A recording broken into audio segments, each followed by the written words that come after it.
And I want to talk about a young man that you met, and I'll call him Anthony because he's an underage child who's a part of our program. And Anthony has been a part of our program for a few years now. And I've watched him and had some conversations with him about this feeling of being invisible and unseen. His father is in prison and he's gone through a lot of hardship. And he was with us on a Kid Ventures weekend trip. We were talking about a birthday party for someone. And I remember he looked at me and he said, "Nobody ever gives me a birthday party." And I thought, what a tragedy. Every child should be celebrated at least one day of the year on their birthday. At least one day. Every child should be seen. I looked at him and said, that's going to change. And a couple of months later, you guys happened to be here. The team from Belfast was in Tennessee when we threw this big birthday celebration for this child.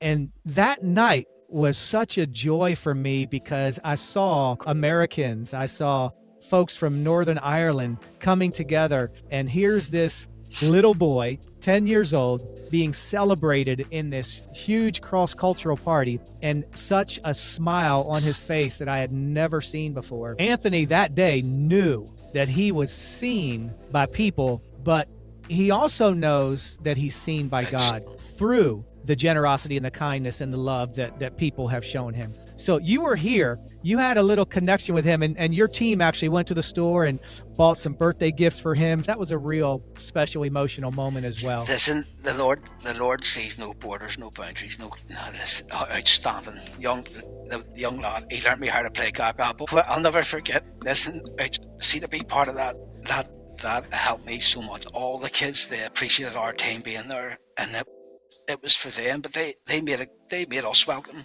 Do you know what I mean? And you can tell that was God breathed.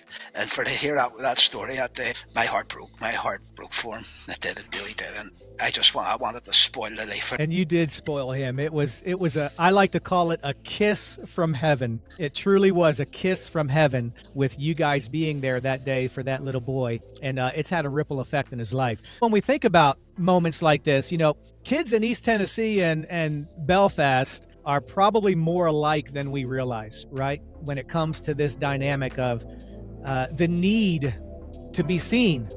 Kids do not want to be invisible. They need somebody stepping into their lives, into their corner, and letting them know that they're not invisible, that God sees them. He's got a plan for their life. He's got a purpose.